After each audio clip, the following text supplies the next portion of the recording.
एक गांव में गौतम बुद्ध का बहुत बड़ा आश्रम था। वहां पर एक प्रसिद्ध बौद्ध गुरु रहते थे। वहां पर उनका एक शिष्य बहुत बोलता था। वो हर समय इधर उधर की बातें करता था। जब वह दान लेने के लिए जाता तो हर घर से एक नई कहानी लेकर आता और आश्रम के दूसरे शिष्यों को सुनाता था। एक शिष्य की दूसरे से बुराई करता, चुगली करता और दूसरों के सामने अच्छा बनने का प्रयास करता। खुद के मुंह से ही खुद की तारीफ करता रहता और हमेशा ही खुद को गुरु के सामने सबसे बुद्धिमान और उत्तम साबित करने का प्रयास करता। वह खुद को सभी शिष्यों से अलग और श्रेष्ठ मानता था। उसका कहना था कि मैं एक अमीर घर का बालक हूं। अगर मैं चाहता तो एक आरामदायक और सुविधाओं से भरा जीवन जी सकता था, लेकिन मैं वह सब छोड़कर यहां आ गया क्योंकि मुझे सत्य की खोज करनी है, खुद को जानना है, जीवन को जानना है। इसीलिए मेरा त्याग तुम सबसे बड़ा है। एक दिन गुरु ने आश्रम के सभी शिष्यों को बुलाकर कहा, आप सभी को अगले 1 माह के लिए कोई न कोई संकल्प लेना है। इससे आपकी संकल्प शक्ति मजबूत होगी और आप में आत्मशक्ति का संचार होगा। आप सभी अपने सामर्थ्य के अनुसार कोई सभी संकल्प ले सकते हैं और यदि 1 माह से पूर्व आप में से जिसका भी संकल्प टूट जाएगा तो वो अपनी पुरानी दिनचर्या में वापस आ जाएंगे। सभी शिष्यों ने अपनी शक्ति के अनुसार छोटे बड़े संकल्प लिए और गुरु को अपने अपने संकल्प के बारे में बताकर वहां से चले गए। लेकिन वह शिष्य जो खुद को सबसे अलग और बड़ा दिखाना चाहता था, वो सीधे गुरु की कुटिया में पहुंच गया और बोला, मैं कोई छोटा मोटा संकल्प नहीं लेना चाहता, बल्कि खुद की ही भांति एक बड़ा और महान संकल्प लेना चाहता हूं। कृपया आप ही बताएं क्या संकल्प लेना चाहिए। उसकी यह बात सुनकर गुरु मुस्कुराए और बोले, क्या तुम मेरे द्वारा दिए गए संकल्प को पूरा कर पाओगे? क्या तुम्हारे लिए उसे पूरा करना संभव होगा? शायद नहीं, वो तुम्हारे लिए संभव नहीं है। तुम उसे पूरा नहीं कर पाओगे, इसीलिए तुम खुद ही कोई संकल्प ढूंढो। शिष्य ने कहा, नहीं गुरुदेव, आप जो भी संकल्प मुझे देंगे मैं जरूर उसे पूरा करूंगा।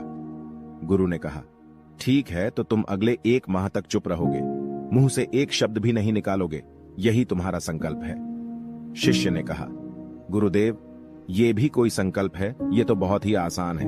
1 माह तक चुप ही तो रहना है। आप कोई बड़ा संकल्प दीजिए जो मेरी योग्यता के लायक हो, जिसे पूरा करने में मुझे समस्या हो। गुरु ने कहा, पहले तुम इस संकल्प को तो पूरा करके दिखाओ।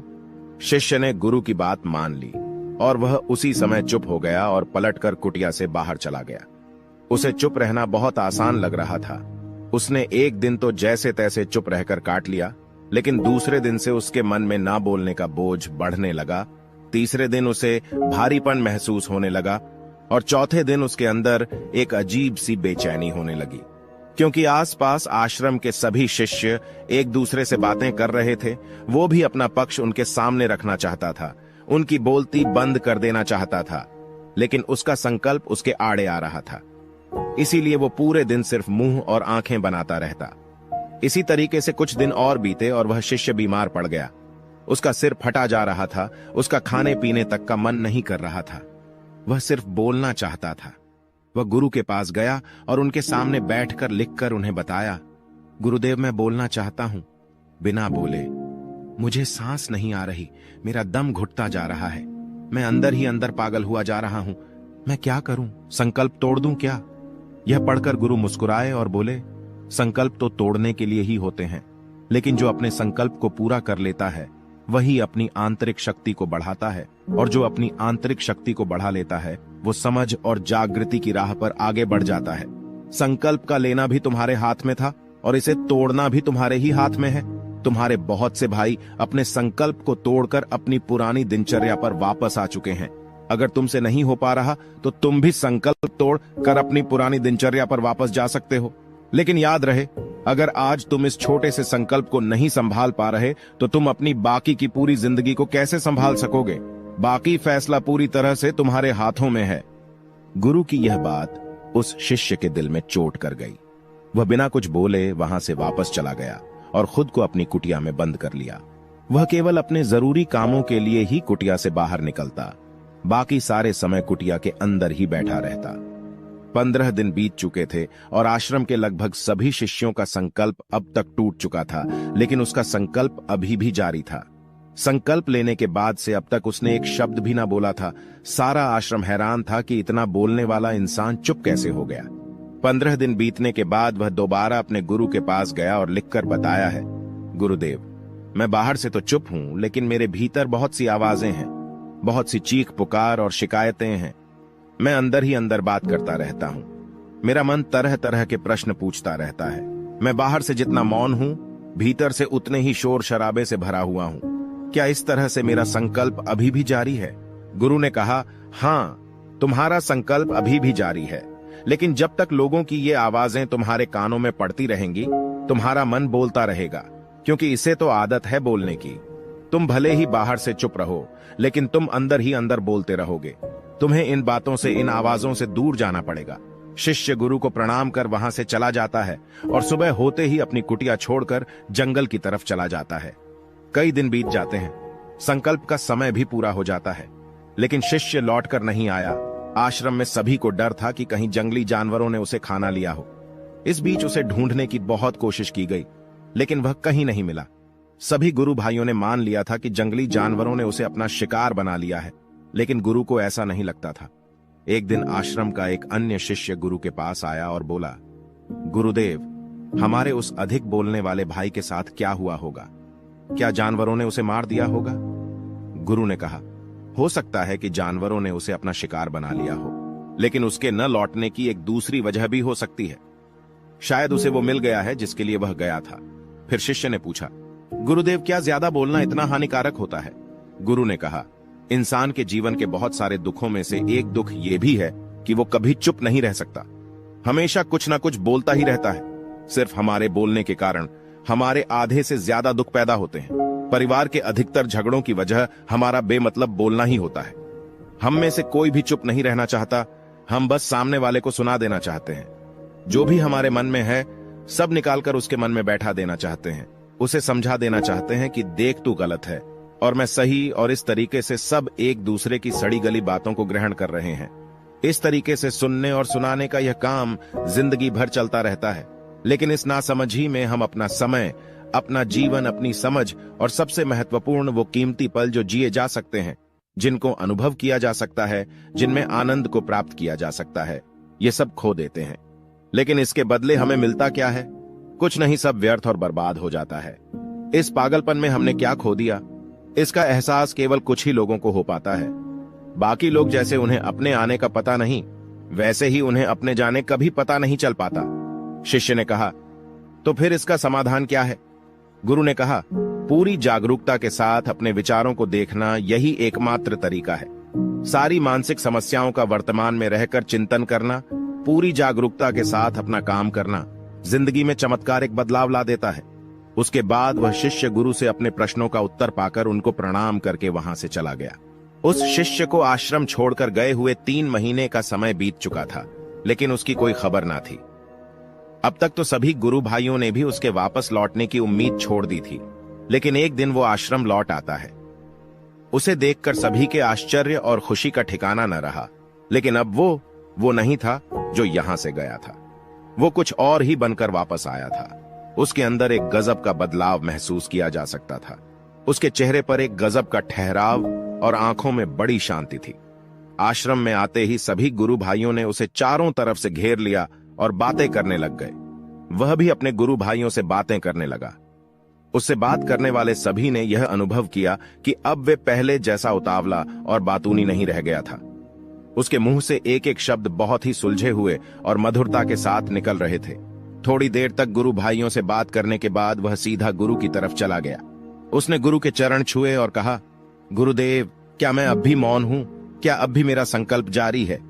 गुरु ने कुछ देर तक शिष्य की आंखों में बड़े ध्यान से देखा और कहा, हाँ, तुम अब भी मौन हो। तुम्हारे मुंह से एक भी शब्द निकल नहीं रहा और तुम्हारा संकल्प अभी भी जारी है। शिष्य ने कहा, गुरुदेव, जब मैं आश्रम से गया तो मैं मुंह से तो चुप था, लेकिन मेरे अंदर बहुत सी आवाजें थीं।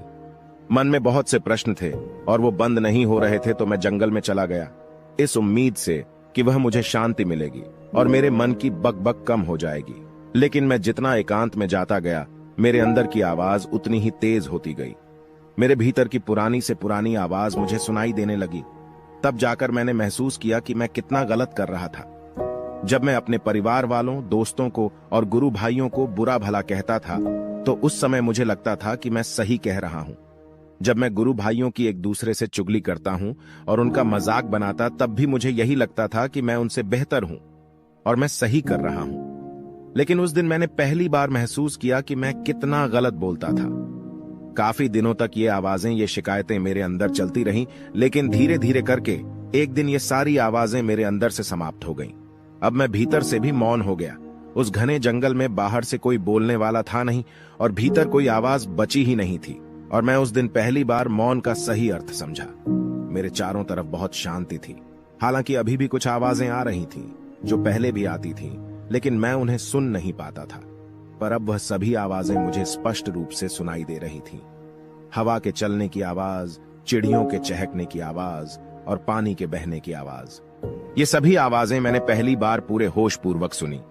अपने चारों तरफ इतनी शांति मैंने पहले कभी महसूस नहीं की थी। तो इस शांति को भंग करने के लिए मैंने पहली बार अपने मुंह से कोई शब्द निकाला। मैं चिल्लाया, हे ईश्वर, यह कैसी शांति है? सभी कुछ इतना शांत क्यों है? ऐसा क्या हो गया? लेकिन मेरे चिल्लाने के बाद भी वह शांति भंग नहीं हुई। सब कुछ पहले के जितना ही शांत था, बाहर भी और भीतर भी। हे गुरुदेव, मैंने अपने गुरु भाइयों से बात की, मैंने आपसे बात की। मैं बोल रहा हूं, मैं चल रहा हूं, मैं सब कुछ देख रहा हूं, लेकिन मैं अपने भीतर एकदम एकांत में हूं, मौन में हूं। भीड़ में होता हूं, तब भी भीतर से अकेला एकांत में होता हूं। जब मैं खुद में भी शोर करना चाहता हूं, तब भी एकांत में ही होता हूं। अब सब दिखाई पड़ने लगा है, सब सुनाई पड़ने लगा है। गुरु ने कहा, जब तक हम बाहर की तरफ बोलते रहेंगे, भीतर अशांति ही रहेगी। लेकिन जिस दिन हम भीतर की तरफ मुड़ जाएंगे, तब हमारे मुंह से कुछ भी निकलेगा, हम शांत ही रहेंगे। दुनिया में जितनी भी बुराइयां हैं, ज्यादातर हमारे बोलने से ही उत्पन्न होती है, क्योंकि हम चुप रहना नहीं चाहते। हम जितनी जरूरत है उससे कहीं ज्यादा बोलते हैं। हम सामने वाले को सुनना नहीं चाहते, बल्कि उसकी बोलती बंद कर देना चाहते हैं। उसे समझा देना चाहते हैं कि मैं कौन हूं, मैं क्या कर सकता हूं, और यही हमारी जिंदगी का मकसद बनकर रह जाता है। हमारी सारी ऊर्जा इस व्यर्थ के बोलने में बर्बाद होती रहती है। ऐसे ही समाज में लोगों का जीवन दुखों से भर जाता है, जो हमेशा एक दूसरे को सुनाने में लगे रहते हैं। कभी एक दूसरे को सुनना नहीं चाहते, समझना नहीं चाहते, और चुप रहना तो उन्होंने कभी सीखा ही नहीं, क्योंकि चुप रहना उन्हें छोटा महसूस करवाता है। दुनिया की सभी लड़ाइयों का कारण हमारा बोलना ही है। इसलिए हमें सिर्फ उतना ही बोलना चाहिए जितना जरूरी हो, क्योंकि व्यर्थ का बोलना ऊर्जा को नष्ट करना है, और ये बोलना ही हमें कभी अपने भीतर की ओर लौटने नहीं देता, क्योंकि यह हमें बाहर की ओर खींच कर रखता है, और बाहर है ही क्या इस संसार के अलावा। लेकिन अगर अपने भीतर के संसार की ओर मुड़ना है, तो इस मुंह को बंद ही रखना चाहिए। इसीलिए जितने भी बुद्ध हुए, आत्मज्ञानी हुए, वो सभी एकांत की ओर भागे, ताकि उन्हें ज्यादा ना बोलना पड़े, ज्यादा सुनना ना पड़े। वो एकांत में रहें और शांत रहे। इसीलिए आसानी से भीतर की यात्रा कर पाए।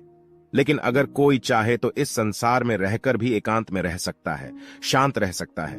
लेकिन इसके लिए उन्हें अपनी ऊर्जा बचानी होगी, जिसे वह अब तक अपने व्यर्थ के शब्दों में बर्बाद कर रहे थे। दोस्तों, इस कहानी की सीख यही है कि व्यर्थ का बोलना ऊर्जा को नष्ट करना है। ज्यादा और व्यर्थ बोलना ही हमें अपने भीतर की ओर लौटने नहीं देता, क्योंकि यह हमें बाहर की ओर झुकाए रखता है, और जिन्हें भीतर की यात्रा करनी है, उन्हें अपने मुंह को बंद ही रखना चाहिए। मुझे उम्मीद है कि आपको यह कहानी पसंद आई होगी और काफी कुछ सीखने को मिला होगा। कहानी के बारे